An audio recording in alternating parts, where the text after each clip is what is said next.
इस current affairs funda में आप सभी का स्वागत है। मैं हूं आपके साथ अभिषेक शर्मा और इस वीडियो में हम 1 मई तक के सभी इंपॉर्टेंट करंट अफेयर्स कवर करने वाले हैं। वीडियो को हमेशा की तरह आप अंत तक जरूर देखिएगा, काफ़ी कुछ आपको जानने के लिए मिलेगा। साथ ही गाइज इस सेशन को शुरू करने से पहले आप सभी को बताना चाहूँगा कि हमारी 1 ईयर की मेंबरशिप आप अवेल कर सकते हैं, जिसके अंतर्गत आपको चैनल पर अपलोड होने वाली current affairs video PDF format में मिल जाएगी। इसके लिए आप 249 रुपीज़ पे कर सकते हैं और ये मेंबरशिप आपकी 1 साल के लिए वैलिड रहेगी। इसमें आपको daily current affairs PDF, weekly PDF और मंथली PDF प्रोवाइड कराई जाती हैं। साथ ही जो भी हम टॉपिक वाइज वीडियो बनाते हैं करंट अफेयर से रिलेटेड, उसकी PDF भी आपको प्रोवाइड कराई जाती है, जैसे books and author, days and themes, appointments, obituaries और गवर्नमेंट स्कीम्स, इन सभी की PDF भी आपको प्रोवाइड कराई जाती है। मेंबरशिप पाने का लिंक आपको इस वीडियो के फर्स्ट कमेंट में मिल जाएगा।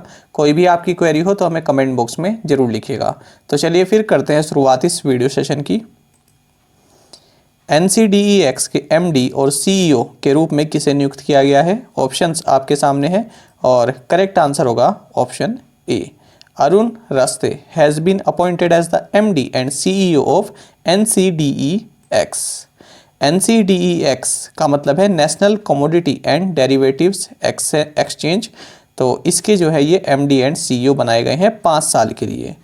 साथ ही आपको ये भी जानना चाहिए, जो ये NCDEX है ये एक एग्रीकल्चरल कमोडिटी एक्सचेंज है और इसको जो है 23 अप्रैल 2003 में as a public limited company incorporate किया गया था। आपको बता दें कि जो ये NCDEX है इसको भी सेबी यानी securities and exchange board of India ये रेगुलेट करता है। सेबी जो है हमारे शेयर मार्केट को रेगुलेट करता है, ठीक है, और ये NCDEX को भी रेगुलेट करता है, ये आपको जानना चाहिए। साथ ही आपको ये भी जानना चाहिए कि NCDEX इसका हेडक्वार्टर्स मुंबई में है। नेक्स्ट क्वेश्चन देखते हैं। सोली सोराबजी जिनका हाल ही में निधन हो गया, वे पूर्व में क्या रह चुके हैं? ऑप्शंस आपके सामने हैं और करेक्ट आंसर होगा option a. Soli Sorabjee who passed away recently was the former Attorney General। तो फ्रेंड्स कोविड-19 के कारण इनका जो है निधन हो गया है और पद्म विभूषण से भी ये सम्मानित थे। आपको बता दें कि ये केशव नंदा भारती केस, ठीक है, जो कि कॉन्स्टिट्यूशन में जो बेसिक स्ट्रक्चर्स दिए हैं उनको संरक्षण प्रदान करता है, उससे रिलेटेड ये केस है केशव नंदा भारती केस। इनमें भी फ्रेंड्स ये मिस्टर सौरभ जो है इन्वॉल्व रहे थे। और बोमाई जजमेंट जो कि आर्टिकल 356 का मिसयूज जो सेंट्रल गवर्नमेंट करती है स्टेट गवर्नमेंट को डिसमिस करके और प्रेसिडेंट रूल लगा के, ठीक है, तो उससे रिलेटेड जो ये जजमेंट था बोमाई जजमेंट, इससे भी ये रिलेटेड रहे हैं। फ्रेंड्स ये दोनों ही आपके लिए इंपॉर्टेंट है, इनको आप याद रखिएगा। केशव नंदे भारती केस किससे रिलेटेड है? बेसिक स्ट्रक्चर ऑफ कॉन्स्टिट्यूशन से। बोमाई जजमेंट किससे रिलेटेड है? जो आर्टिकल 356 से यानी प्रेसिडेंट रूल है, ठीक है, उसके मिसयूज से संबंधित है।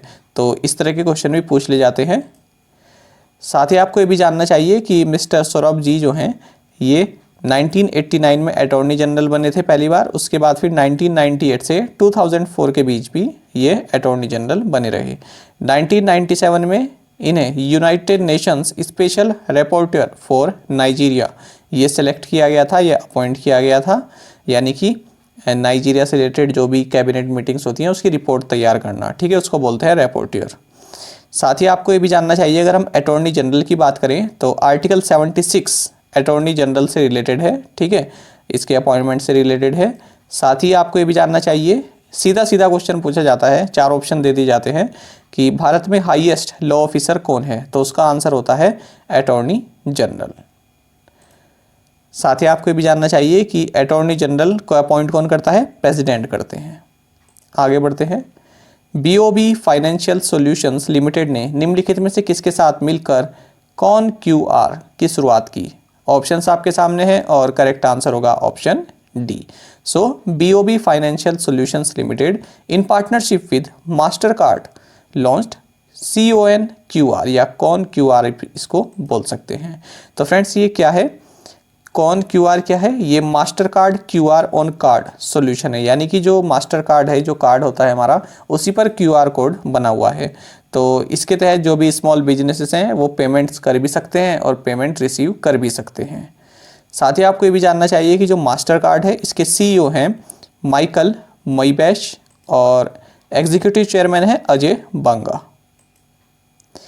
किस देश ने अपने अंतरिक्ष स्टेशन का पहला मॉड्यूल लॉन्च किया है? ऑप्शंस आपके सामने हैं और करेक्ट आंसर होगा option b. So China has launched the first module of its space station. और फ्रेंड्स, इस मॉड्यूल का नाम क्या है? तियानहे। ये आप याद रखिएगा, स्पेस स्टेशन का इस फर्स्ट मॉड्यूल का नाम है तियानहे। और कहाँ से लॉन्च किया गया है इसको? चाइना के लॉन्ग मार्च 5B रॉकेट से लॉन्च किया है। आपको बता दें कि चाइना जो है परमानेंट अपना जो ये होता है इंटरनेशनल स्पेस स्टेशन है ये बनाने वाला है, ठीक है। तो इसी की तैयारी कर रहा है। और जो ये स्पेस स्टेशन है इसका नाम होगा तियानगोंग स्पेस स्टेशन, या इसका नाम इन्होंने रखा है हेवनली पैलेस। और 2022 तक कह रहे हैं कि ये ऑपरेशनल हो जाएगा। तो दो चीज़ें हैं, एक तो मॉड्यूल तियानहे और दूसरा है space station Tiangong space station. अच्छा फ्रेंड्स, ये इंटरनेशनल स्पेस स्टेशन क्या होता है? देखिए, ये एक लार्ज स्पेस क्राफ्ट होता है एंड इट ऑर्बिट्स अराउंड अर्थ, ठीक है। और इसको आप इस तरह से कह सकते हैं कि ये एक घर की तरह होता है जहाँ एस्ट्रोनॉट्स रहते हैं, ठीक है। जब वे स्पेस में जाते हैं तो एस्ट्रोनॉट्स जो हैं यहीं पर रहते हैं। यही जो है एक साइंस लैब की तरह काम करती है जहाँ पर ये अपने जो एक्सपेरिमेंट होते हैं वो कर सकते हैं, ठीक है। इसको बोलते हैं इंटरनेशनल स्पेस स्टेशंस। कई सारी कंट्रीज़ को मिलकर बनाती हैं और ये जो है कई पीसेज में बनता है, ठीक है। और इन पीसेस को एस्ट्रोनॉट्स ही लेकर जाते हैं ऊपर। अच्छा, साथ ही आपको ये भी जानना चाहिए कि जो ये चाइना जो स्टेशन बना रही है ये सोवियत यूनियन ने जो अपना स्टेशन बनाया था, मीर इसका नाम था, इसी की तरह है। और आपको बता दें, जैसे कि मैंने आपको बताया, इंटरनेशनल स्पेस स्टेशन जो फ़िलहाल मौजूद है ये US, रशिया, कनाडा, यूरोप और जापान ने मिलकर बनाया है। और 2024 में ये रिटायर हो जाएगा, इसकी सेवा समाप्त हो जाएगी, ठीक है। चाइना इसमें इंक्लूड नहीं है। तो इसीलिए चाइना जो है अपना स्पेस स्टेशन बना रहा है जिसका नाम है तियानगोंग स्पेस स्टेशन। वर्ष 2021-22 के लिए केंद्र सरकार द्वारा निर्धारित खाद्य अनाज उत्पादन लक्ष्य कितना है? यह क्या है? ऑप्शंस आपके सामने हैं और करेक्ट आंसर होगा ऑप्शन सी। सो कितना लक्ष्य है? 307.31 मिलियन टन्स। तो गवर्नमेंट चाहती है कि 307.31 मिलियन टन्स का जो है फूड ग्रेन प्रोडक्शन हो 2021-22 के लिए, ये इन्होंने टारगेट रखा है। और इसमें जो खरीफ सीजन में कितना रखेंगे? 151.43 मिलियन टन्स फूड ग्रेन का टारगेट रखा गया है। और रबी सीजन के लिए यानी विंटर्स के लिए 155.88 मिलियन टन्स, ठीक है, इसका टारगेट रखा गया है। इन दोनों को मिलाकर हो गया 307.31 मिलियन टन्स। साथ ही आपको बता दें कि गवर्नमेंट ने ये भी कहा है कि अगर हम लास्ट ईयर के मुकाबले बात करें तो लास्ट ईयर से 1.3% ज़्यादा हमने इस बार फूड ग्रेन प्रोडक्शन का टारगेट रखा हुआ है।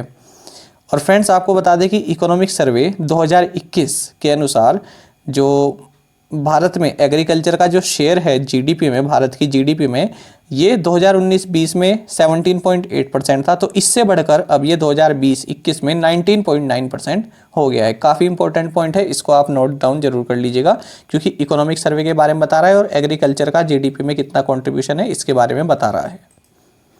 और साथ ही आपको ये भी जानना चाहिए, जब एग्रीकल्चर की बात ही हो रही है तो union minister of agriculture and farmers welfare है नरेंद्र सिंह तोमर। और इस मिनिस्ट्री में यानी ministry of agriculture and farmers welfare में 2 मिनिस्टर ऑफ स्टेट से राज्य मंत्री हैं। एक तो हैं परसोत्तम रूपाला और दूसरे हैं कैलाश चौधरी।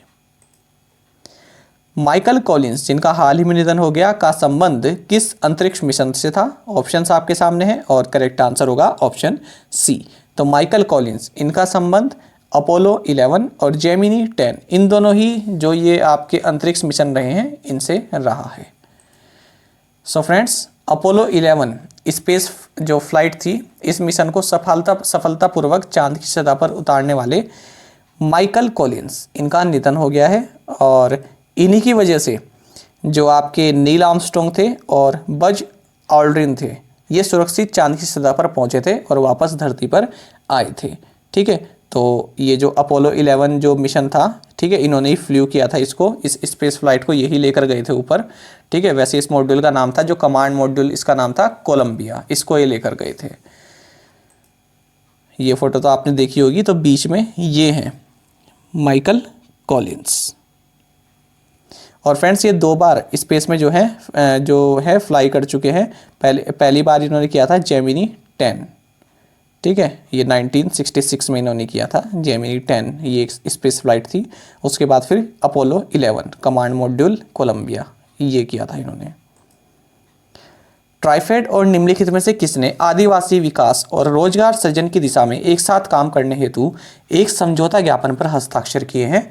ऑप्शंस आपके सामने हैं और करेक्ट आंसर होगा option D. So TRIFED and the link fund have entered into a memorandum of understanding work together towards tribal development and employment generation। तो फ्रेंड्स ट्राइफेड जो है, ट्राइफेड का आपको पहले तो फुल फॉर्म जाननी चाहिए, tribal cooperative marketing development federation of India. तो इसका मकसद ये रहता है जो ट्राइबल पीपल्स हैं, ठीक है, उनकी जो लाइफ स्टाइल है, जो उनकी लाइवहुड्स है, उसको जो है अच्छा किया जाए, उनके लिए रोज़गार के साधन बनाए जाएं, जो वो प्रोड्यूस करते हैं, ठीक है, जैसे वनों से जो वो प्रोड्यूस करते हैं, जैसे लकड़ी से कुछ आर्ट क्राफ्ट बनाते हैं, उन सबको एक अच्छा मार्केट प्रोवाइड कराया जाए, ठीक है, जो वे बोते हैं उसको अच्छा मार्केट प्रोवाइड कराया जाए। तो इसी संदर्भ में ट्राइफेड ने sustainable livelihoods for tribal households in India इस प्रोजेक्ट को जो है लॉन्च किया है। तो इसमें इसने द लिंक फंड, इसकी मदद की है, ठीक है, इसकी मदद ली है, द लिंक फंड। तो आपको बता दें कि ट्राइफेड जो है इसकी स्थापना अगस्त 1987 में की गई थी, ठीक है, under multi state cooperative societies act 1984। अच्छा, जो ये लिंक फंड है ये आपका हेडक्वार्टर्स है इसका जेनेवा स्विट्ज़रलैंड में, ठीक है, और ये इसी तरह की जैसे पोवर्टी एलिमिनेशन में अपना सहयोग करता है और क्लाइमेट चेंज से रिलेटेड जो है फंडिंग प्रोवाइड कराता है। क्लाइमेट चेंज से रिलेटेड जो भी उपाय हो सकते हैं उसमें भी अपनी फंडिंग प्रोवाइड कराता है। ट्राइफेड की बात करें तो इसके चेयरमैन है रमेश चंद मीना, और जो द लिंक फंड है इसके CEO और को फाउंडर हैं टोनी काम। विश्व का सबसे लंबा पैदल यात्री निलंबन पुल किस देश में खोला गया है? ऑप्शंस आपके सामने हैं और करेक्ट आंसर होगा option c. So the world's longest pedestrian suspension bridge opened in Portugal, ठीक है फ्रेंड्स। अच्छा, और ये जो है 516 मीटर्स लॉन्ग है और इसका जो सस्पेंशन है ये 175 मीटर्स का है, और कहाँ पर है ये? पोर्चुगल के एरोका टाउन में है। और ये जो है पाइवा रिवर है यहाँ पर, इसके दोनों बैंक्स को, इसके दोनों कोनों को जोड़ता है। पोर्चुगल की अगर बात करें तो कैपिटल है लिस्बन और करेंसी है यूरो, और यहाँ के प्रेसिडेंट हैं मार्सेलो रेबेलो डी सूजा और प्राइम मिनिस्टर हैं एंटोनियो कोस्टा। BEML लिमिटेड के अध्यक्ष और प्रबंध निदेशक के रूप में किसे चुना गया है? ऑप्शंस आपके सामने हैं और करेक्ट आंसर होगा option b. So Amit Banerjee has been selected as the chairman and managing director of BEML limited. आपको बता दें कि BEML लिमिटेड जो है ये मिनिस्ट्री ऑफ डिफेंस के अंतर्गत एक मिनी रत्न PSU है। अच्छा, इससे पहले जो CMD थे ये DK होटा थे और 31 जनवरी को जो है रिटायर हो चुके थे। इसके बाद फिर MV राजशेखर ये जो है एडिशनल चार्ज निभा रहे थे CMD का, ठीक है फ्रेंड्स। और अगर हम BEML की बात करें तो इसका हेडक्वार्टर्स बेंगलुरु में है। नेक्स्ट क्वेश्चन है हमारे पास, IHS मार्केट के अनुसार फिजिकल ईयर या फाइनेंशियल ईयर 22 में भारतीय अर्थव्यवस्था कितने प्रतिशत बढ़ेगी?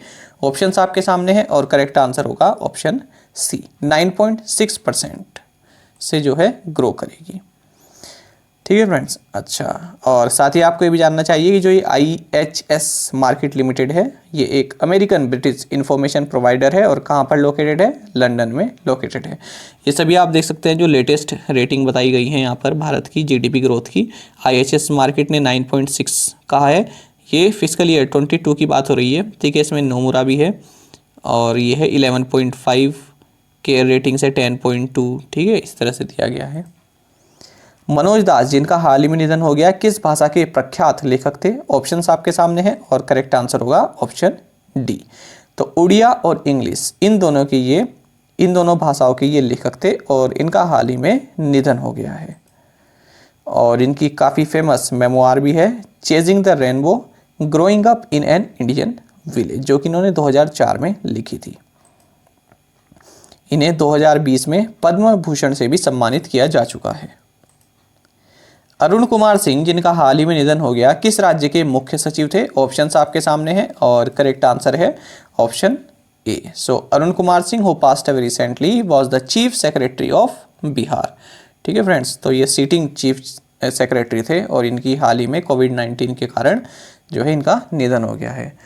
और फ्रेंड्स, आप सभी भी अपना ध्यान रखा करें, कोविड-19 की जो ये वेव चल रही है काफ़ी ख़तरनाक है। ठीक है, घर से जब भी बाहर निकले तो आवश्यक काम हो तभी निकले, क्योंकि देखिए घर से बाहर तो निकलना ही पड़ता है क्योंकि काम कई सारे होते हैं। ठीक है, और लेकिन जो है अपनी सेफ्टी से जाएं। पहले आपने देखा होगा जब पिछले साल कोविड-19 हुआ, ठीक है, जब इसकी शुरुआत हुई तो कहीं किसी कोने में हमें पता चलता था कि अच्छा वो पॉजिटिव निकला है, लेकिन इस बार थोड़ा डिफरेंट है। आप अपने 10 रिश्तेदारों में फ़ोन मिलाकर देखिए, 10 में से किसी ना किसी को कोविड ज़रूर हुआ होगा या सिम्टम्स आए होंगे। तो इतना ख़तरनाक ये चल रहा है। तो फ्रेंड्स, इसलिए बहुत सतर्क रहने की ज़रूरत है आप लोगों को और हम सभी को। खैर, ये क्वेश्चन देखते हैं। तो बिहार के चीफ सेक्रेटरी रहे अरुण कुमार सिंह, इनका कोविड-19 के कारण निधन हो गया है। इसी साल 27 फरवरी को इन्हें चीफ सेक्रेटरी बनाया गया था। बिहार की बात करें तो चीफ मिनिस्टर नीतीश कुमार है, कैपिटल पटना है और डिप्टी सीएम यहाँ के हैं तारकिशोर प्रसाद और रेणु देवी। फागू चौहान यहाँ के गवर्नर हैं। अब देख लेते हैं प्रीवियस असाइनमेंट क्वेश्चंस के answer. What is the capital of Burkina Faso? And the answer is Ouagadougou. ये अफ्रीका में है friends, Burkina Faso. Which countries first vaccine against कोविड-19 is named Butanvac? Brazil. Which film has won the Oscar for Best Documentary Short Subject at the 93rd Academy Awards? Colette. Who is the Director General of National Security Guard? M.A. Ganapathy. What is the theme of International Dance Day that was celebrated on April 29, 2021? Purpose of Dance. और आप में से कई aspirants ने इन पांचों questions के answer काफ़ी खूबसूरती से दिए हैं। इसी तरह से आप फ्रेंड्स पार्टिसिपेट करते रहा कीजिए। अब देख लेते हैं आज के assignment questions. International labour day is observed on which day? Ayushman Bharat Diwas is observed on which day? Where is the headquarters of the Human Rights Watch located? MACS 1407 is a new high yielding pest resistant variety of which legume? Recently, Bollywood actor Irfan Khan and costume designer Bhanu Athia were paid tribute at which award ceremony? तो friend, जो ये Irfan Khan actor थे और जो costume designer रही हैं भानु अथैया, तो इनको किस अवार्ड सेरेमनी में हाल ही में श्रद्धांजलि दी गई है, ये आपको बताना है। तो इन पांचों क्वेश्चंस के आंसर आप जरूर बताइएगा। आई होप आपको अगर एक क्वेश्चन का आंसर भी आता है तो वो भी आप हमें कमेंट बॉक्स में ज़रूर से बताएंगे। और अगर आपको एक का भी नहीं आता है तो फ्रेंड्स प्लीज़ आप जो है सर्च किया कीजिए, गूगल पर सर्च किया कीजिए और तब हमें कमेंट बॉक्स में ज़रूर बताया कीजिए। ज़्यादा से ज़्यादा संख्या में पार्टिसिपेट करने का जो है कोशिश किया कीजिए। और ये सभी क्वेश्चन में होते हैं फ्रेंड ज़्यादातर जो कि आपके करंट न्यूज़ में बने हुए हैं। ठीक है, केवल उनको एक लाइन में आंसर की ज़रूरत होती है, इसलिए हम इनको MCQs में इंक्लूड ना करके यहाँ पर असाइनमेंट में करते हैं, क्योंकि इनका केवल आपको आंसर ही जानना होता है, इनके लिए कोई डिटेल एक्सप्लेनेशन आपको जानने की नीड नहीं होती है। तो इसलिए आप इनके आंसर जरूर कीजिएगा। और साथ में आप सभी करंट अफेयर्स फंडा को टेलीग्राम पर भी ज्वाइन कर सकते हैं। यहाँ पर रेगुलर वीडियो अपडेट्स और करंट क्विजेस हम आप सभी के लिए डालते हैं। साथ ही डिस्कशन ग्रुप में आप किसी भी क्वेश्चन का सोल्यूशन पा सकते हैं। दोस्तों, यहाँ पर करंट अफेयर्स की प्लेलिस्ट दी गई है, इसको आप जरूर देखें और अपने दोस्तों के साथ व्हाट्सएप एंड टेलीग्राम पर शेयर करें, लाइक करें और कमेंट करके बताइएगा कि ये वीडियो आपको कैसी लगी। Thank you guys.